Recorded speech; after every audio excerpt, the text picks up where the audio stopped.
दोस्तों यूएफसी का जो लाइट वेट डिवीज़न रहा है वो यूएफसी के सबसे डेकोरेटेड डिवीजन्स में से एक रहा है, जिसमें हमने देखा है कि बहुत बड़े बड़े यूएफसी के जो सुपरस्टार्स हैं वो यूएफसी के लाइट वेट डिवीजन से निकले हैं।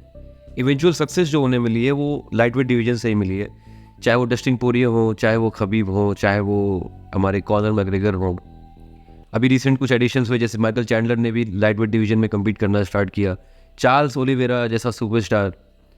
लेकिन फ़िलहाल 2024 में जो सिचुएशंस चल रही हैं यूएफसी के साथ, एक डिलेमा के दौर से गुजर रहा है यूएफसी, एक डिलेमा में फंसा हुआ है, जिसमें यूएफसी का जो लाइट वेट डिवीज़न है वो एक ऐसे चौराहे पे आके खड़ा हो गया है जहाँ से नियर फ्यूचर में कोई बहुत ही ज़्यादा एक्साइटिंग फाइट ऐसी कोई दिखाई नहीं दे रही है।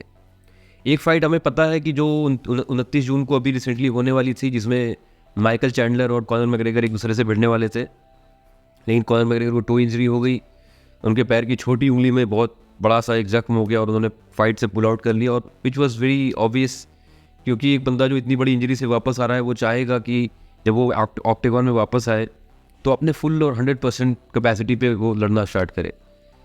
सो वहाँ पे कॉनर मैग्रेगर ने पुल ऑफ किया और इसके बाद से ही लाइट वेट डिवीज़न एक बहुत ही बड़े चैलेंज से गुजर रहा है, क्योंकि इस्लाम मकाचेव जो ऑलरेडी चैम्पियन है, pound for pound number 1 fighter बन चुके हैं इस टाइम पे, उनके सामने कोई ऐसा बहुत बड़ा जो थ्रेट है वो कोई ऐसा नज़र नहीं आ रहा है। एक बड़ा चैलेंज जो उनके सामने था, जिसके लिए हम सभी काफ़ी एक्साइटेड थे और एंटिसिपेट कर रहे थे कि मे बी जुलाई या सितंबर के आसपास या अक्टूबर के महीने में ये फ़ाइट हमें देखने को मिल सकती है अबू धाबी वाले कार्ड में, जिसमें उनका सामना हो सकता था अरमान शाहरुखियन के साथ। लेकिन हमें पता है कि अरमान शाहरुखियन ने अपनी UFC 300 के बाउट से पहले एक फाइन के साथ थोड़ी वायलेंस कर दी थी, जिसके बाद उनके ऊपर 9 महीने का बैन लग गया। ये बैन छोटा हो सकता है, बट फॉर दैट ये अरमान शाहरुखियन को कुछ सोशल सर्विसेज में हिस्सा लेना पड़ेगा। तो UFC लाइट वेट के अंदर जो अभी सिचुएशन है वो कुछ काफ़ी कॉम्प्लिकेटेड है, क्योंकि जो बड़े बड़े नाम थे UFC लाइट वेट के अंदर, अभी इस टॉपिक के ऊपर मैं एक वीडियो बनाने वाला हूँ जिसमें मैं डिस्कस करूँगा कि कैसे UFC का एक डाउनफॉल स्टार्ट हो रहा है। क्योंकि UFC के जो सबसे बड़े सुपरस्टार्स थे, जो सबसे ज़्यादा कमाई करके UFC को देते थे, जिन फाइटर का सबसे ज़्यादा फैन बेस था पूरी दुनिया में, वो फाइटर्स धीरे धीरे एक एक करके रिटायरमेंट की तरफ बढ़ रहे हैं। तो वो बात हम किसी और वीडियो में करेंगे। इस वीडियो में मैं बता रहा हूँ कि UFC लाइट वेट डिवीज़न जो है उसमें जो बड़े बड़े नाम हैं, जैसे डस्टिन पोरिये जिसको अभी इस्लाम ने हराया, जस्टिन गेजी जो बहुत ही बुरी तरीके से नॉकआउट हुए थे UFC 300 के अंदर, जिसमें उनका सामना मैक्स हॉलोवे से हुआ था। बहुत इंटरटेनिंग फाइट थी, BMF जो टाइटल था उसके लिए फाइट हुई थी। तो ये जो पूरा जो डिवीज़न है, इसमें जितने भी बड़े बड़े नाम जो हैं, जिनको पोटेंशियली कहा जाता था कि जो इस्लाम मकाचेव के सामने एक बहुत बड़ा थ्रेट बन के आ सकते हैं, वो धीरे धीरे एक एक करके एलिमिनेट हो रहे हैं। अब मैं एक एक करके आपको सामने नाम लेता हूँ और आप खुद मुझे कमेंट करके बताइए कि आपको क्या लगता है इनमें से किसके साथ UFC इस्लाम मकाचेव को खड़ा करेगा अगली टाइटल डिफेंस में। सबसे ज़्यादा एक्साइटिंग नाम जो मुझे लगता था पर्सनली, जिसके लिए मुझे बहुत ज़्यादा इंतज़ार था, ये फाइट देखना मैं चाहता था, वो नाम था जस्टिन गेजी के साथ। और UFC 300 के पहले और ये BMF फाइट जो उनकी हुई मैक्स हॉलोवे के साथ, इस फाइट के अनाउंस होने से पहले पूरी दुनिया में जो MMA फैंस थे वो सभी यही चाहते थे कि इस्लाम मकाचेव का जो अगला टाइटल डिफेंस हो वो जस्टिन गेजी के साथ हो। बहुत ही डेकोरेटेड फाइटर है, उस बंदे के पास काफ़ी ज़्यादा नंबर्स में फाइट ऑफ द नाइट और बहुत ही ज़्यादा ब्रूटल पंचेज और किक्स मारने का रिकॉर्ड है। सो एक बहुत ही हाइप वाला मैच हो सकता था वो, बट जिस तरीके से जस्टिन गेजी नॉकआउट हुए मैक्स हॉलोवे के अगेंस्ट, वो फाइट पे फुल स्टॉप लग गया वहीं पे। हो सकता है कि फ्यूचर में कभी ऐसा हो, बट मुझे लगता है उस चीज़ की उम्मीद बहुत कम है। दूसरा नाम यहाँ पे जो आता है वो चार्ल्स ओलिवेरा का। चार्ल्स ओलिवेरा एक बहुत बड़ा नाम था, हमें पता था कि काफ़ी बड़े चैम्पियन थे वो, काफ़ी बड़े बड़े चैलेंजर्स को उन्होंने हराया था, जिसमें उनका सामना माइकल चैंडलर से हुआ, डैन हुकर से हुआ। इन फाइटर्स को उन्होंने बहुत ही ईजिली हराया। इसके बाद जस्टिन गेजी के साथ भी उनका सामना हुआ था, इसमें वो जीत गए थे। लेकिन चार्ल्स ओलिवेरा का सामना जब इस्लाम मकाचेव के साथ हुआ, बहुत ईजिली हमने देखा कि वो फाइट बहुत ही एक तरफा डोमिनेंट तरीके से इस्लाम मकाचेव ने जीती। फिर से उनका नाम बिल्डअप होना स्टार्ट हुआ कि वो उनका रीमैच हो सकता है, लेकिन जिस तरीके से UFC 300 के अंदर अरमान शाहरुखियन ने उनको हराया यूनानिमस डिसीजन के थ्रू, वहाँ पे क्लियर हो गया कि नियर फ्यूचर में तो चार्ल्स ओलिवेरा को ये फाइट नहीं मिलने वाली जब तक वो 2-4 विक्ट्रीज वो स्टैकअप नहीं करते अपने डिवीजन में। तो ये हो गया चार्ल्स ओलिवेरा। इसके बाद एक बहुत बड़ा नाम जो हमारे सामने था डस्टिन पोरिये का।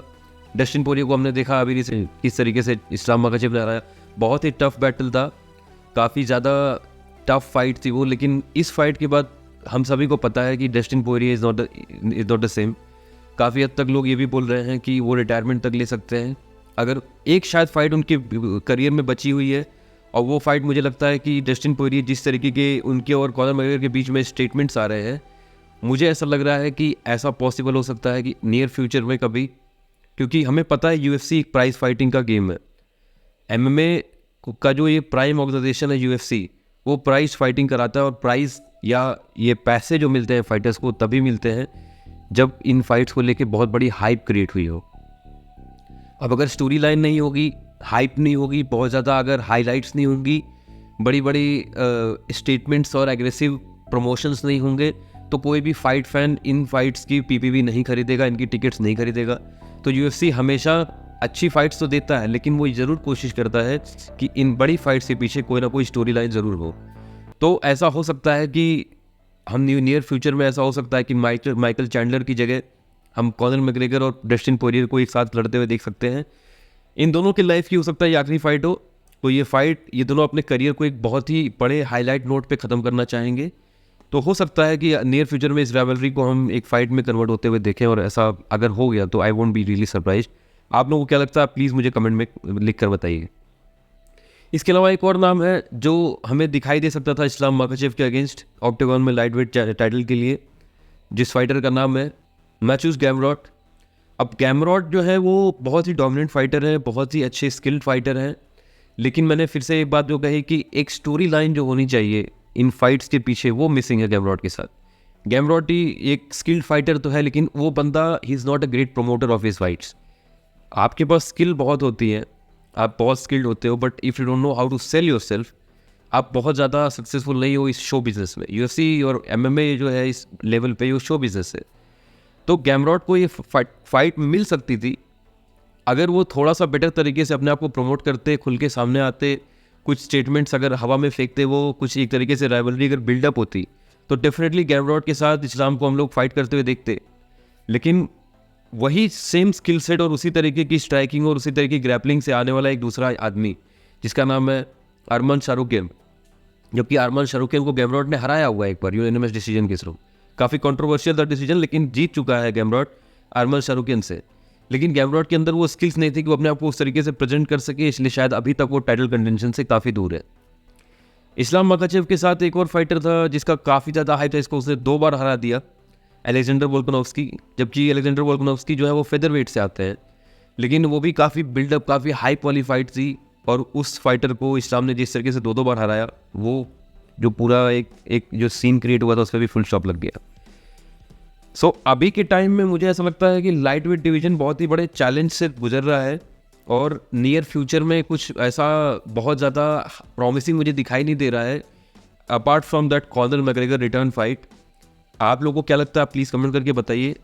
और एंड ऑफ द वीडियो मैं यही बोलना चाहूँगा कि ऐसा पॉसिबल है कि UFC इस्लाम माखाचेव को एक टाइटल शॉट का मौका दे वेल्टरवेट में अगेंस्ट लियोन एडवर्ड्स। बहुत ज़्यादा प्रॉमिसिंग वो सिचुएशन भी नहीं है, लेकिन ऐसा हो सकता है कि उसको ये मौका मिल जाए, क्योंकि जिस तरीके से वेल्टरवेट डिवीज़न और लाइट वेट डिवीज़न इस टाइम पे जिस तरीके की सिचुएशन से गुजर रहे हैं, एक ऐसा क्रॉस ओवर मैच हम देख सकते हैं जिसमें Islam Makhachev weight put on करके वेल्टरवेट में जाए और वहाँ पे वो लियोन एडवर्ड्स को चैलेंज करे। बट वो फाइट अभी होगी या नहीं, इस पर बहुत बड़ा क्वेश्चन मार्क है, अभी वो फ्यूचर में है। मैं फिलहाल लाइट वेट डिवीज़न की बात कर रहा था।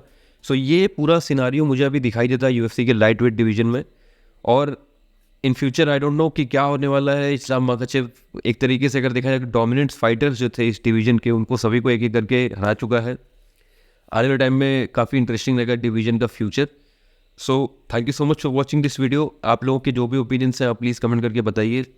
चैनल को सब्सक्राइब करिए। चैनल अभी हमने रिसेंटली 1000 सब्सक्राइबर्स कंप्लीट किए हैं। So thank you so much to everyone जिन्होंने भी चैनल को सब्सक्राइब किया है, जो रेगुलर अपने कमेंट्स छोड़ते हैं मेरी वीडियोस पे। I am really grateful. Thank you so much for watching this video. Have a good one guys. जय हिंद।